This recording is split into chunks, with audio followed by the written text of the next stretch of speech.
Welcome to Business Innovators Radio, featuring industry influencers and trendsetters sharing proven strategies to help you build a better life right now. Welcome to the show. I'm Lisa Williams. Today, my guest is Dr. Dina Strachan. She is the director of Aglow Dermatology and is a board-certified dermatologist who specializes in medical and cosmetic dermatology. Dr. Strachan trained and worked on both the East and West Coast and in a variety of practice settings. She is truly an expert in treating patients of all skin types.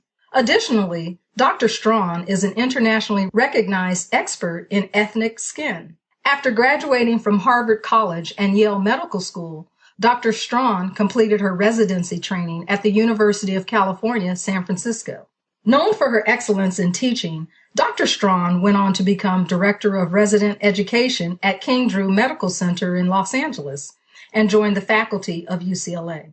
Dr. Strachan is a sought-after media source who has been cited in a variety of local and national publications, including the New York Times, the Washington Post, Women's Health, Ebony, Essence, Latina, Rolling Stone, Health.com, HSN, as well as the local CBS and NBC News. Dr. Strachan is currently an assistant clinical professor in the Department of Dermatology at New York University. She is published and has spoken both nationally and internationally on a variety of topics in dermatology. Dr. Strachan is active in both professional and civic organizations and a recipient of the 40 Under 40 Achievement Award from the Network Journal. She has been included multiple times in America's Guide to Top Dermatologists as well. Dr. Strachan is also a fellow of the American Academy of Dermatology. Please welcome my guest, Dr. Dina Strachan. Thank you. It's a pleasure to be here. We're glad to have you. Well, let's get started. Today, we're going to talk about the growing number of Black women in business, how we've evolved, and what it'll take to help African American women in business run successful businesses. Let's get started. Black women have always had an entrepreneurial spirit. From our great-grandmothers who cleaned houses for a living and sold fish dinners at churches, to the many African American women who rose to the tops of their industries, including Michelle Obama, the first African American First Lady of the United States, Sheila C. Johnson, founder of BET, becoming the first African American woman billionaire, Oprah Winfrey, having the #1 daytime talk show in America, Serena Williams, #1 in women's singles tennis, Janice Bryant, owner of the largest minority woman-owned employment agency in the United States, and Ursula Burns, the first African-American woman CEO of a Fortune 500 company. And of course, the list goes on and on. In fact, according to the 2015 State of Women-Owned Business Report, the number of women-owned businesses grew by 74% between 1997 and 2015. The report also stated that 33% of women-owned firms are owned by minority women, and Black females are amongst the fastest growing group of entrepreneurs in the U.S. It's wonderful to know that African American women entrepreneurs are the fastest growing segment of entrepreneurs in the U.S. What a great statistic. So it's important that we don't let this momentum die. Now, more than ever, African American women entrepreneurs need resources available to help them not just be in business, but grow in business. The biggest hurdle African American women business owners face is that many are first-generation entrepreneurs, and they lack exposure to other Black women in business that have successful businesses from which they can glean habits and proven processes from. Let's look at an example of just how important having a role model accessible to you can be. Here is what Jessica Alba, actress and CEO of The Honest Company, said about having someone that you can call on. As far as mentors go, countless. I was not shy about making phone calls to many people. I've been fortunate enough to know people like Tory Burch and Diane von Furstenberg, and they, got lots of emails and phone calls from me along the way with tears in my eyes saying, I don't know if this is possible. Why is everyone telling me no? What do I do? What does it even mean to get venture capital? What is venture capital? What's a board? Like, I just didn't know all these business terms. And so they helped me understand it. And it's nice having women that you can look to and rely on. Incidentally, her husband, Cash Warren, a Yale graduate, producer, and tech investor, introduced Jessica to his childhood friend, Brian Lee, an entrepreneur who co-founded LegalZoom. And the women Jessica reached out to, Tory Burch, who is a New York fashion designer, and Diane von Furstenberg, who is a billion-dollar fashion designer. Unfortunately, most African-American women don't have the same access and connections that Jessica Alba was blessed with. Black female entrepreneurs need a supportive network of African-American women business owners that we can learn from. It's time to talk, share, and provide resources and roadmaps to Black women in business. We need successful mentors to inspire African-American women on their journey in business. I have lined up a variety of successful, prominent, and leading African-American women in business across many industries to share their paths and secrets to their success. They will discuss their journey not only as women in business, but more importantly, how they grew successful businesses in spite of the unique challenges faced by African-American women business owners. Forgive my cloudy voice, but the show must go on. So let's get into the show. So tell me, how do you feel about being a part of this historical time for African-American women in business? Well, I think it's really exciting that Black women are kind of leading the vanguard in terms of entrepreneurship. I think it's important also to keep in mind that what might be driving that is that, maybe people experience the glass ceiling or, fewer opportunities in more traditional corporate settings. But it really shows, kind of an empowerment in moxie to step out where, away from where you're seeing resistance and, believing in yourself and, going after what you want to do and what you want to achieve. Absolutely. So a good story isn't a good story until we can understand where you started. Can you share how you got started in business? Well, I went into medicine, and like many people who go into medicine, I envisioned myself as an academic dermatologist, working at a university as a professor. Part of the appeal of that is that you're kind of protected from some of the business realities, but you get to do research and teach and do other things. But at the time I came out of my residency in the late 90s, medicine was changing a lot.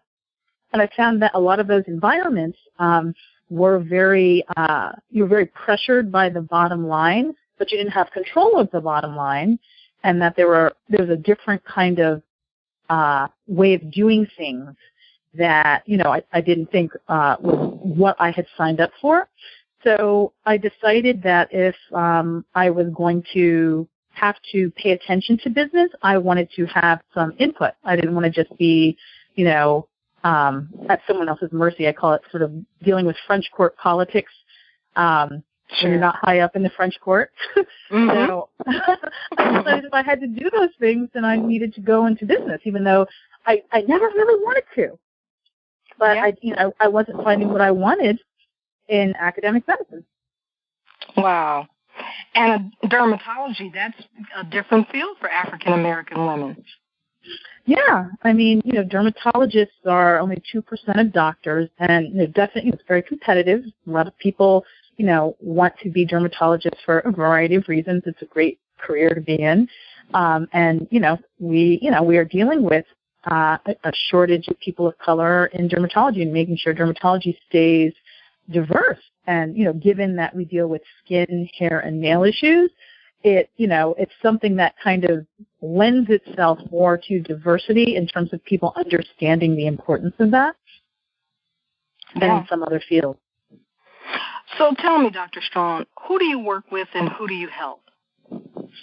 Well, I basically do a number of things. One, I have a private practice where I see patients in my office. I teach, and I also do consulting for, a variety of different types of businesses and parties who, have an interest in health, beauty, health technology, and business. So I would say in terms of my patients, most of my patients, in New York are people, mostly women, and, they come in for bread and butter dermatology, acne, hair loss, mole checks, rashes, different types of skin, hair, and nail issues. And I basically help them find the right information and solutions for those types of things. And in terms of my consulting work, I do a lot of healthcare marketing consulting, product development consulting, and sometimes technology consulting as it pertains to healthcare. And it's usually someone who needs the clinical expertise I have, or they need someone who can help them translate what they have to the general population and deliver that message, Sure. And what's a real or perceived challenge that you help your clients with? Well, I would say that in my clinical work, a lot of people feel like that they've tried everything. That, because, people have access to a lot of information now. And so sometimes they can get the idea that they're a little hopeless. So they think they've tried everything and they haven't even touched everything. So, they've come in to see someone with some expertise, but sometimes there's a resistance to the process, because they think that there's nothing else for them to do, but they still have come, which means that they have hope that there's something else to do. And, I help them address those problems and get high quality information and clarity and understanding about what's going on, which is really a big part of health. Yes. Education and understanding. Yeah. Yeah. Get them on the path, because, you can have great health care, but if you kind of don't understand what's going on, it's hard to get results. And, Sure. without. Absolutely. So as an African-American woman in business, let's talk about what your path has been like as you've navigated your entrepreneurship. What can you share with other African-American women business owners about starting, staying, and sticking it through to reach a level of success in their business? Well, I'd say one of the first things is you have to be open to learning new things. Most people in America, African American or not, male or female, are kind of raised and trained to be employees. That's the majority of the population, and that's a different thing to be an employee versus to run a business. And there are different responsibilities, and it really it's a different mindset. When you run a business stirs up all sorts of things you didn't know was going on with you. I say it's like the best psychotherapy that anyone could have, because all these things come up. You're responsible for cash flow. So if you have a problem, say you're an attorney, and you have an issue about money and scarcity, you can be very busy, but you're not going to collect your fee. Mm-hmm. And then, that's not going to make your business run. You have to get over your guilt about receiving money. You have to get over your fear of success. And those are things you may have had no idea you had until your mindset about it affects the bottom line. Right. That's a very good point. So what would you say to someone about hanging in there and seeing that process through? Well, you have to kind of expect that it's not necessarily going to be easy and smooth. And even as your business grows and gets more successful, it's going to be challenging. So one, self-care is very important. And I think education. So one of the things I did that I think was really responsible for my business being successful and making it through like the recession in 2008 and different challenges is that I had started working with a business coach right around the time I had my child, because I was grappling with, I want to spend time with my child, but I need my business to grow, and because I have my child, I need more money. Right. But I worked with this business coach who actually made that situation be actually my strength, not my weakness. Nice. And let's stay right there. Can you share what was hard for you? I mean, honestly, think of one of the most challenging times in your business. What was hard and what did you do to overcome that? Well, it was just realizing that, things in the modern world change a lot and are very dynamic, and that each time when you come up against challenges, the situation has changed. So, for example, after 2008 in the recession, I had opened up this practice. My practice had been growing really well. I was working part-time. It was going really smoothly. And then I opened my doors. I spent this money, a new space, and the recession happened, and credit gets cold. And, patients, whole sectors that were my patients lose their jobs. Sure. And I'm like, oh my God, I just went in the hole and, there's this crisis, but it was actually a blessing because it actually made me into a good business person. In what way? Well, I had to learn how to be successful. I mean, if you believe that success is your own mindset and not the conditions, I had more favorable conditions, and now I was dealing with conditions that seemed more challenging. So it made me develop business skills in areas, for example, marketing skills, which were actually decent when I started, but I mean, I really had to up it. And one of the things I realized, I was looking at, I used to do my own search engine optimization for my website. I really got into that. And so I was studying, I was at this point, I was like, okay, I went to great schools, I'm board certified, I have a great office, great location. What else do I need to do? Why isn't this popping? Why isn't there, a line around the block? And I realized it was... I love it. Why isn't there a line around the block? Yeah, hey, we have something good to offer here. People say they need it. Why isn't there a line around the block? I was, in New York, it's very competitive. There are literally people across the street, around the corner. Someone can really cross the street. If you don't have an appointment for them right now, they make a joke, New Yorkers want it now. Yeah, because they can go across the street. Someone will have an appointment, and they can get it now. But I realized that I was looking up acne. I was having all these patients come in who had insurance, so they had access to health care, and they would come in with maybe $500 worth of product in a bag. So they had gone to a spa, or someone maybe had a high school education when they had acne. Why weren't they thinking of me first? Why weren't they thinking of a doctor, a dermatologist first? And then, and I went on and I thought, well, let me look up the, other practices that I thought, competed maybe for the same types of patients that I attracted. And I looked at everyone's rankings for, certain terms. Sure. For our web pages. And I noticed that we were all kind of at the same spot. But there was this one person who was had 3 times the traffic. And my jaw dropped when I realized it was an eye doctor. An eye doctor who had opened a med spa, but who had spent a ton of money and a lot of effort on marketing.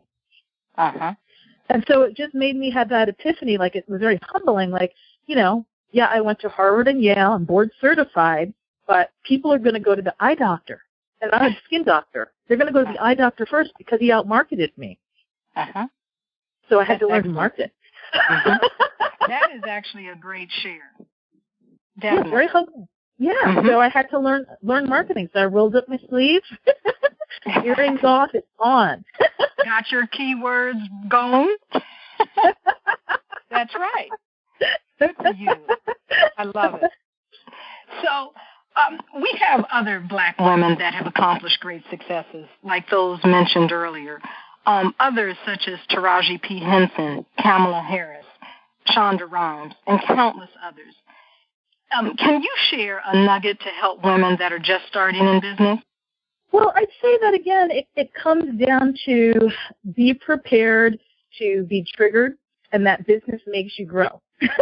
And so, if you are not a business person, if you don't, if you didn't grow up around business people, I didn't grow up around business people. My family was very educated, but people had jobs, and it was like, that sort of old school, you get the good government job, or that professional thing that someone can't take away from you. And, jobs that didn't handle the money part of it, but like, skilled, skilled people. But, that's African-American family, but educated. Yeah. Educated. No one can take your, MD or your law degree from you, but you're not dealing with some money. And business, no matter what kind of business you're in, you have to get respectful towards money. You know what I mean? Because money is how we do things in the world. And it's not, if you have a negative attitude about money, about receiving money, that is what is going to come up for you when you run any kind of business. Sure. And you have to address that. You may not know you have it. You may not even know you have the challenge. Sure. So what would you say is most important to have a successful business? I'd say dedication, humility, an ability to collaborate. I mean, there are just so many skills. I mean, what's one of the interesting things being an entrepreneur? One of the things I learned when the recession happened is that, a lot of people were unemployed, and I was expanding my business. So I was thinking, wow, I'm going to have this great pool of applicants to choose from. And I was surprised at, the sort of limited skills that a lot of people had coming out of corporate. And that's because in corporate, or at least back in the day in corporate, you could have someone who stapled the left side of the paper, and that's what they did for 15 years, and then somebody who stapled the right. In business, you have to be able to wear all hats. Yes. As an entrepreneur when you're starting up, and at least understand them. I mean, as you grow, you're going to have to give up some of the control and find people who are competent to handle things for you, even if you're good at it, even if you're better at it. Mm-hmm. But, which can be a challenge, again, for African-American women, because typically we're used to managing and handling so much and not delegating. Exactly. Yeah, women in general, and then, African-American women especially. Yeah, definitely. And it's so important in business. So, Dr. Strachan, if you could share something with your younger self, let's say 15 years ago, about being in business, what would it be? That you're good at it, and that it's creative and fun. Because in my mind, I fancy myself more like an artist than a business person. But if that's how you're going to generate resources for yourself, you're always in business. Artists are in business. Doctors are in business. Everyone is doing some kind of business. And frankly, when you're an employee, you're even in business. But I kind of had this resistance that this was like an unethical thing and kind of corny and, blue suits, you know what I mean? Yeah. That certain kind of people were business people, and I wasn't one. Okay. So you would say to your younger self, you're good at what you do. You are. Yeah, but you're actually a very good business person. Mm-hmm. People, after when I, decided I was going to do it, and I got my education various places and humbled you're breaking myself. Up a bit. You're breaking up Sorry. a bit, Dr. Strachan. Go ahead. Oh, sorry. Can you hear me now? Yes. When I decided I was going to do it, and humbled myself, because if I were going to have my own business, I would have to learn how to survive. I have to learn business. That it was actually fun, and it was actually something I was good at. Yeah, that's important. That's very important. So, as I explained in the introduction, one of the greatest challenges African American women in business face is the lack of successful Black women role models in our communities. So let's talk now specifically about some of the unique challenges African American women face that are business owners. And I'm going to go over briefly a list, and let me know which one resonates with you and that you would like to share that was your experience. One of those challenges, family. They didn't understand your entrepreneurial walk. Another, friends. They didn't own businesses themselves and couldn't understand what you may have been going through. No role models to call on.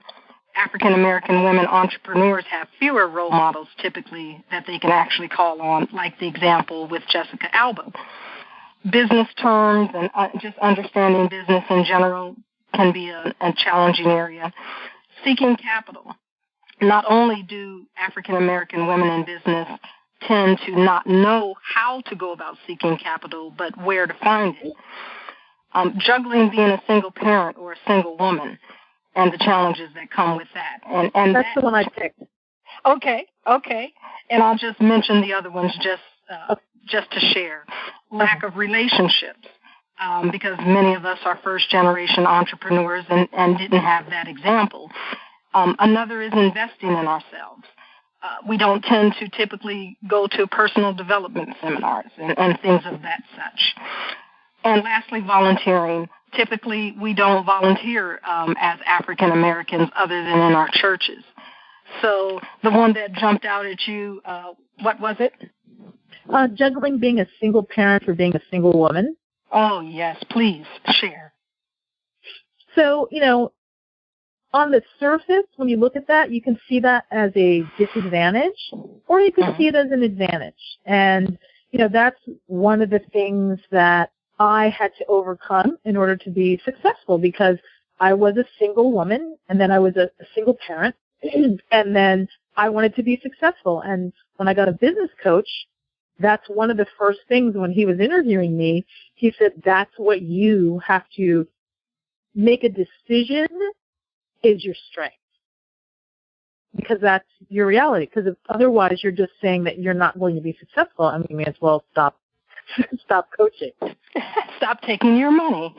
Yeah, exactly. So he worked with affirmations, and he came up with one that was just really beautiful. It was my business supports my family, and my family supports my business.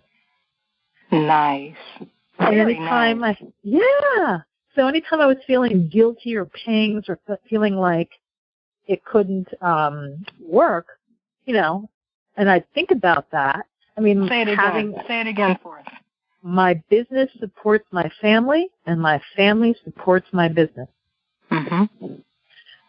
Because, having a child really made things real for me. It wasn't like, yeah, I have a business and kind of, playing around with it. It was like, wow, someone's depending on me now. I must provide. Yeah. And, I didn't have the flexibility of time. When I started my business, I had a side job, so, I could live on that money as I built my business. But, I didn't want to be doing so many different things. Right. If I, wanted to spend time with my child, I couldn't be everywhere covering for my, lack of dedication to my business or not sort of ramping it up. So I had to figure out a way to make that all work. So I feel like having the child made me have to be successful. That's great. Now, you mentioned that you really did not want to be an entrepreneur early on. Did you grow up with entrepreneurial examples, or are you a first-generation entrepreneur? I'm kind of a first-generation entrepreneur. I mean, my mom was a physician, and she was in private practice sometimes, but she wasn't, she wasn't a good business person. Mm-hmm. So, that it didn't always look like something you'd want to go do. And, there was a lot of fear talk. People in my family had good jobs, in all sorts of, different professions, but, jobs, benefits, someone else had set everything up for them. They made an agreement. You're going to get this much money every 2 weeks. You're going to get this much time off. And it's different when you have your own business. And business was always presented to me as something that was risky. You should get a safe, secure job. Sure. As it is presented to many of us. So how'd you get past that? What made you say, yeah, I hear you, but? Well, I mean, it was just the reality of I was at these jobs and I hated it. I felt like I was on a plantation and I wasn't going to be there. I was going to be like Kunta Kinte and I was going to run. So, I wanted to have my life be happy. I worked hard. I went after a profession I was interested in, and I wasn't going to have somebody rob me of my joy in doing what I trained to do. And I didn't like those work environments. And the people who were in power in some of those environments, I didn't even want to be them. I didn't want their position. They didn't seem happy. Mm-hmm. So I had to figure out, well, gosh, where am I going to go? Where, I'm not going to come home at the end of the day full of complaints about, somebody's decision or, somebody's direction, because they have their own agendas. So, first I bounced around in different practices just to make money until I figured it out. Because, again, it was kind of like being an independent contractor / employee. But in a lot of those environments, I didn't like it. But as I learned what was required to run a thing, that part of the curtain got pulled back. And in medicine, frankly, there is a kind of... You're breaking up again. I'm sorry. Can you say that again? Sorry. In medicine, frankly, there's like a history of oh, doctor, don't you worry about the money side. Oh, let someone else run things. And, a lot of doctors are happy to step away from that. But in reality, that's how we get taken advantage of. And we need to understand those things. It makes us better doctors to actually understand the money part. Indeed. And so basically, after not liking some of the situations I was in, I realized I had to face my fear and my own reluctance of taking the helm and being responsible for setting up a business that I wanted to work in and go into every day. That's great. Very, very good. So there are many articles online about entrepreneurs and their success stories or challenges that they had to overcome, but there are very few about current-day women that aren't celebrities but have successful businesses and what they've gone through, and definitely not specific articles sharing what African-American women in business have gone through that, again, have successful businesses and aren't necessarily celebrities. What did you do when you got stuck, overwhelmed, or ran out of money and possibly felt like quitting? Well, a lot of it is like slowing down, not getting swept up. When things are difficult, if you let all the external things that are going on pull you in, it's hard to correct it. So, one of those things is, spiritual practice, for me, getting still, meditation, self-care, and then thinking about the direction, okay, so this isn't working, like what I did with why is everyone coming in having gone to the spa, and then coming to me after they spent $500. Sure. And why is that happening, rather than just complaining about it? And then when I did some investigation thoughtfully to answer that question, then I had the information I needed for the new direction. Very nice. So what didn't you have when you were building your business that you wish you would have had? A trust fund. Yes.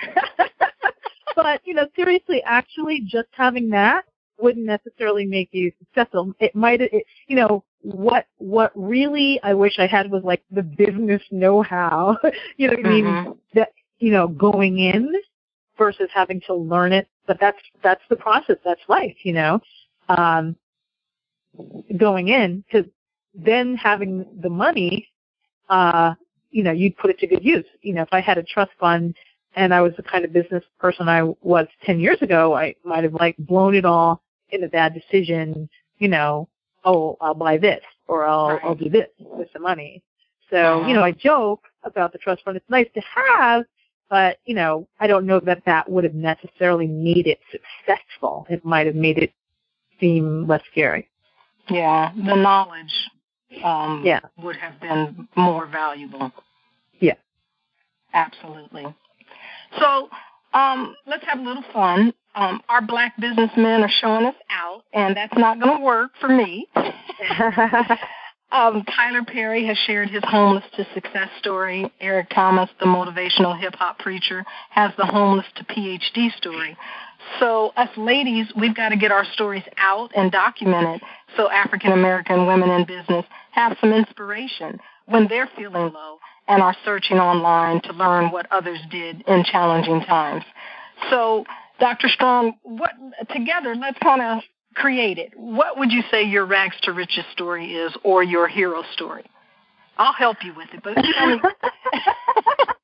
I would say my story would be that I screw out a shingle as a doctor in a day and age when I didn't realize that doing that was badass, and I was just doing it on my credit card. You know what I mean? I just said, okay, I'm going to do this, and did it slowly, but that's kind of it, because I had an older drug rep come to my office and said, "I'm proud of you, kid." He's like, "You did good." He's like, "You started your practice on fumes." Yeah. And I didn't realize that was brave. I just was like, how else would I do it? Exactly. I'm kind of glad I didn't know. Right. I love it. So your story is started your practice on fumes to successful dermatology practice. Yeah, God protects children and well, I won't say idiots, but people who just go out, because I didn't realize that a lot of people who do that, they have their parents supporting them, or a spouse paying for things, or they have some kind of funding. And I just did it without any of that. And I didn't realize that there was any other way. Yeah. So from credit card to putting out a shingle and funding yourself to your practice. I love it. Yeah. Wow. So switching directions for a moment. Today there's a lot of talk about collaboration, and you alluded to it earlier. What are your thoughts on collaboration instead of competition? Well, I would say that that's something that particularly African Americans in business and different professions need to do more of. And I found that a lot of times people perceive someone else they're comfortable being the only, and they see only the other African American doctor or lawyer or whatever as their competition. But the presence of other people who are in some ways competing with you can also be a good sign that and good opportunity, if depending on how you look at it. So, and just to give you an example, when I started, I had 2 locations in Manhattan, one in downtown where I had been in Soho. And, I was interested in Harlem because there weren't any derms in Harlem. Harlem was, up and coming. And, there was some space up here that was relatively inexpensive. So, I was the only derm around. And, I started a practice, and I had one for 2 years up here. And, what I found was, my office downtown, even though there was a dermatologist every half block away from that office, the presence of many dermatologists in a small area actually drove business. So competition can drive business, whereas uptown, people worked downtown more. People didn't think of it that way. And, a lot of times opportunities come up and you can bless each other. Yes. In terms of collaborating. And, I think people just get into better positions and everybody benefits when they collaborate versus, seeing scarcity, and seeing, someone as competition, like there isn't enough to go around. It's maybe the presence of us means that there's more than we thought rather than when there's just one. That's a great outlook. And one of the things I share with business owners that I work with, especially women, is how they can succeed without having to compete. And they can do that in a number of ways. First, by implementing the power of positioning themselves in a niche in a particular industry. And secondly, by leveraging the media to build their brand. So they don't have to have their eyes on their competition. They are actually just raising their own bar and competing with themselves. Exactly. I mean, I don't really believe in looking at your quote-unquote competition because I don't think that something good comes out of it. I think maybe you can learn from people that you might perceive as your competition, but in the end, what you want is someone to want you, like you said, like the brand, what you're building, what you're offering, and that has to be so delicious and appealing that it really doesn't matter what your quote-unquote competition is doing because, you're like that beacon glowing for the person who's supposed to come to you. You're breaking it up again. Can you say that last part? That you're the beacon glowing for the person who's supposed to come to you. Absolutely. So, Dr. Strachan, how do you think we can move forward and turn that growing statistic that I shared, that number of African-American women in business, into successful million, multi-million, and billion-dollar businesses? I think education, social media has been very powerful, and there's a lot of data out there saying that African-American, particularly African-American women, use social media more than other demographic groups. And, it's a good way to communicate, collaborate, get education. And I think if you're constantly working on yourself. You're breaking up. I'm sorry, you're breaking up again. If you, as a business person, any person, but particularly if you're going to take on the responsibilities of being a business. I'm sorry. Oh, can you hear me?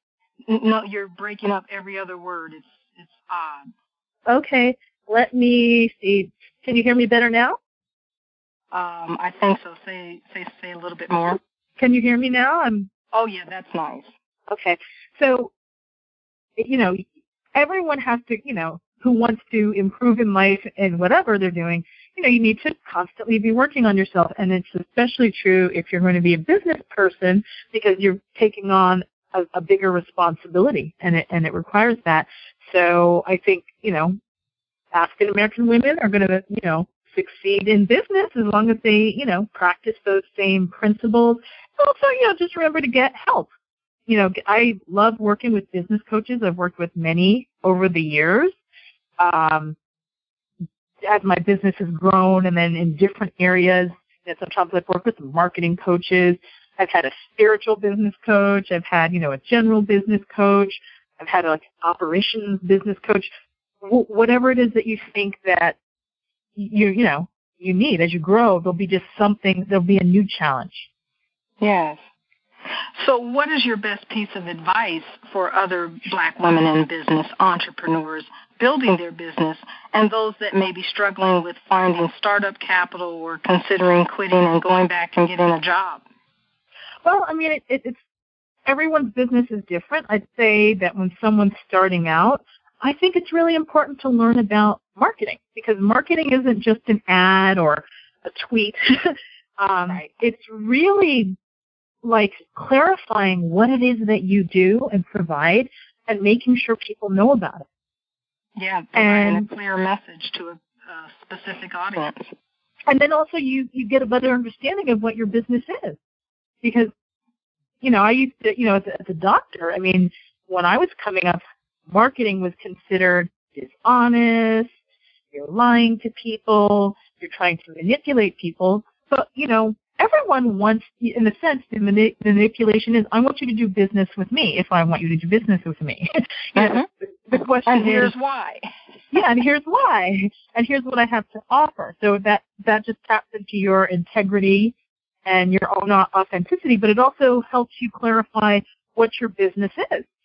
I did a marketing program once, and they had a manual, and I was going to read through it, and I got through the first chapter. It took me like a whole weekend to do one chapter because I was blown away by the question, your ideal client, because I had no idea that I had a choice.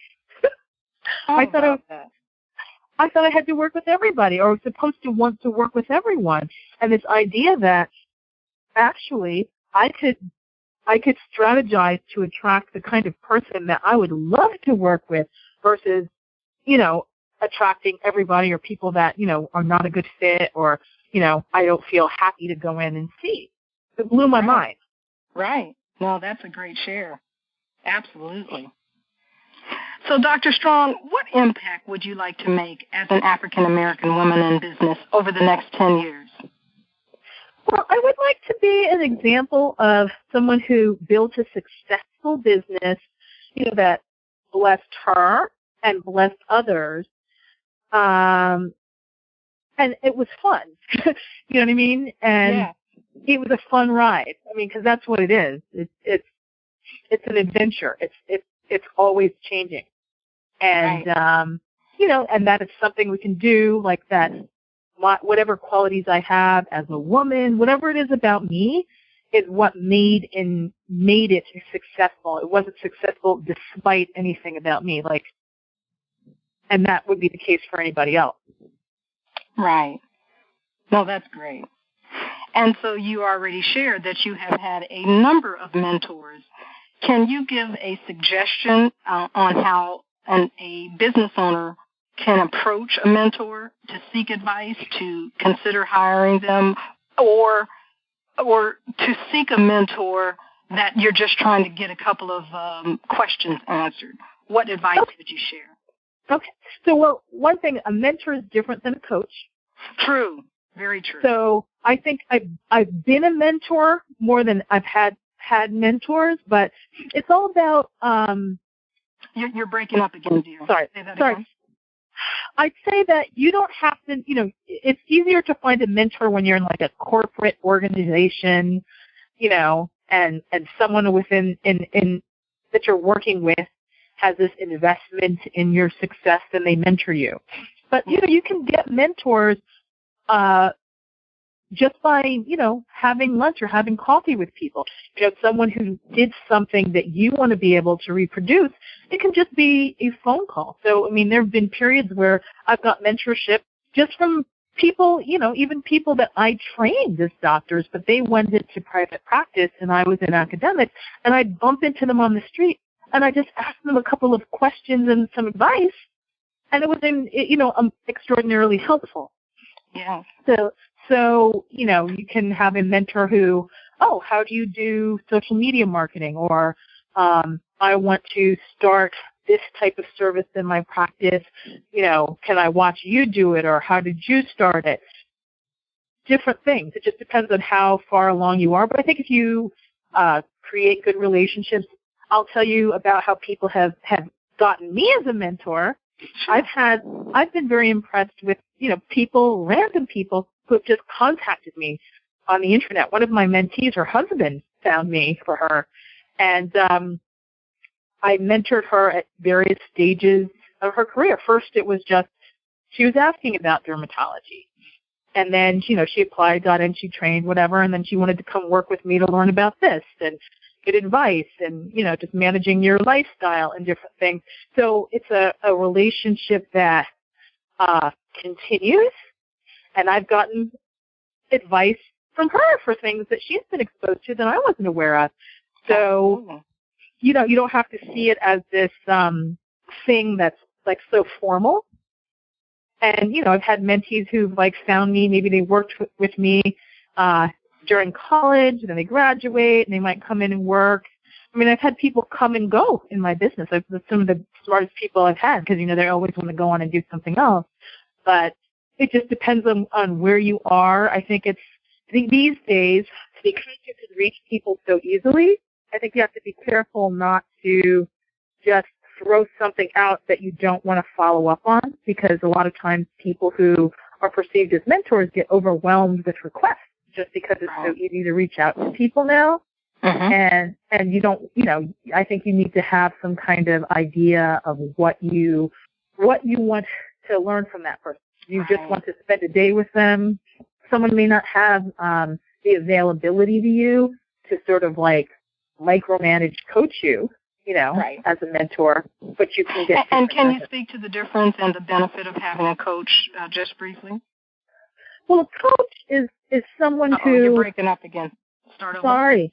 A coach is someone who's like looking towards the future and not like worrying about necessarily what happened in the past, other than how, dealing with that can move you towards your goal. So, you know what? I'm going to have you say that again. I'm not sure connection or believe it or not, your cell phone, but can you say that again? Start over with your advice for a coach. A coach is someone who is looking towards your future, like where it is you want to go. It may seem like kind of almost like a therapist relationship, but like in therapy, you're looking at the past. You're trying to analyze the past. The coach is having you look at where do you want to go and what's it going to take for you to get there, like in a sport. And so sometimes it comes down to dealing with stuff from the past, but it's in the context of going forward. And also to keep you accountable, to keep you on track, with your business. I've had friends say they were in a sort of sales type business and they've had a coach. And so, they may have an assignment, homework from the coach that they're going to make this number of cold calls and send out this number of emails and follow up this. And they might discuss with the coach how they handled it and why this one was effective, in closing a deal and why something else. And then also your fears of things. So it's someone who actually kind of knows where your issues are. Like maybe you are afraid to ask for money. And so, you might discuss something like something isn't working. And, I had an issue when I was opening my new office, and the building wasn't getting back to me about something that they were supposed to get back to me about. And it was taking a long time, and I just didn't know what to do. I had my lawyer contact them. No one was responding. So I had I talked to my coach about it because I was so frustrated. And he said, well, why don't you just contact the landlord directly? Now, this is a big company. And he goes, well, you didn't sign a contract with a faceless company. Actually, a human being's name is on there. You did contract with them, and you can contact them. And to me, I was like, oh, I don't want to bother him. I mean, of course, I can't contact him directly. And actually, I did. I did it, like, as soon as I hung up, and it was nighttime. And by morning, there was already an email response from the person who had been ignoring me. How about that? And so that was how he coached me through my idea of hierarchy. Yeah, sorry.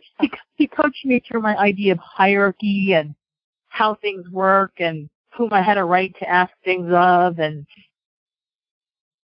and that was like, wow.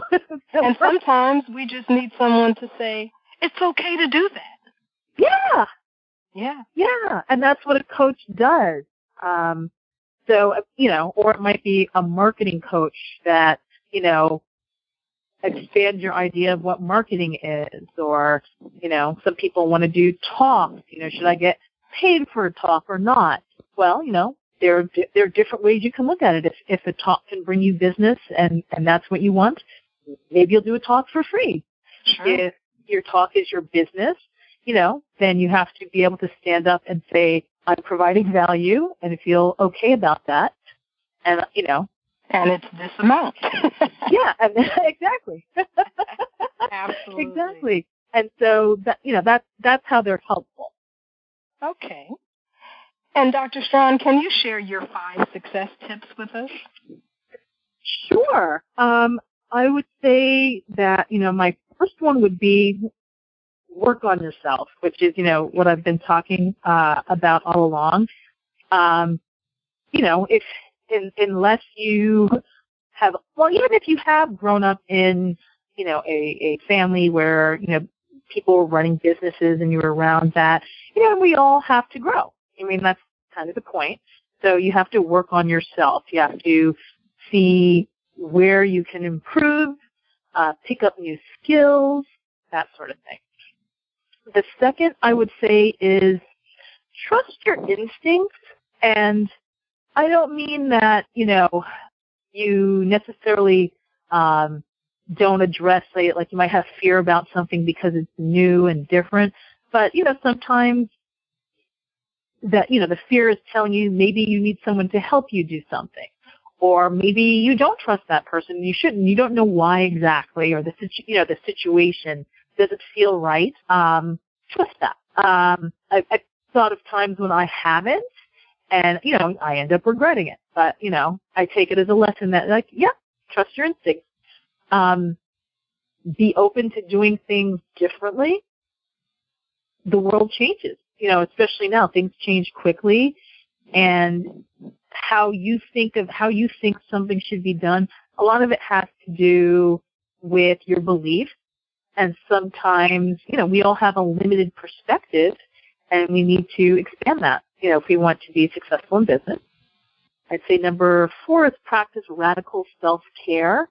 And, say number 4 again. I'm sorry, you broke that. Practice radical self-care. Like, particularly for women, because, we're the caregivers. A lot of women are codependent. They put everybody else's needs before their own. I'm sorry, dear. You're completely breaking up on number 4. So sorry. Start again and say number 4 and say what it is. Okay. So number 4 is practice radical self-care. And, a lot of women, particularly in business, are always taking care of other people. They may be a little codependent. And, you can't really give something that you don't have.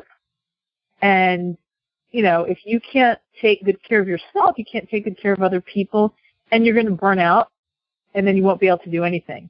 And it's just very important to, be healthy, eat good food, get rest, have fun, enjoy your life, take time and take care of yourself, because then you can be in it for the long haul. And I'd say number 5 is stay in integrity, because, there's no point in having success that you didn't get the right way. I believe it catches up with you, and that it doesn't feel right, it doesn't feel good, and that you can actually be successful and stay in integrity. And that feels great. Yes, it does. And can you recommend 2 books that every woman should read? Well, my first one is the book that was written by my first business coach, the late, great Phil Lott, and it's called Money is My Friend. And it's basically a book about your relationship with money, abundance mentality. He wrote it back in the 70s, and, there are exercises in there. It's a thin book, but it's really deep. You might want to even read it more than once or revisit it once a year. But, isn't that powerful just in the title, Money is My Friend? Money is My Friend. I love it. Yeah. And the other one is The 48 Laws of Power. And I know that was popular about 15 years ago. And it really just helps you understand the kind of social dynamics. As the authors say, whenever 3 people are involved in something, and one of them can be a toddler, there will be a kind of power struggle. So it just helps you understand things that you might otherwise take personally. Yeah, that's excellent. Thank you for those shares. And Dr. Strachan, thank you for taking the time and taking your time to give back and share your journey as an African-American woman in business. We appreciate all the value that you've shared today. Well, it's my pleasure. Is there one last nugget that you'd like to leave us with of inspiration? I would say go for it. Go for it, Being in business, it's very enlivening. It's very exciting. Enlivening. Yeah. Well, where can our listeners get more information about you? Well, my website is aglowdermatology.com. That's AGLOW dermatology.com. And they can learn more about me and get in touch with me for medical or for consulting. Excellent. Thank you for joining the show today. And everyone, remember, lead with value, and the revenue will follow. Thanks for listening to Business Innovators Radio. To hear all episodes featuring leading industry influencers and trendsetters, visit us online at businessinnovatorsradio.com today.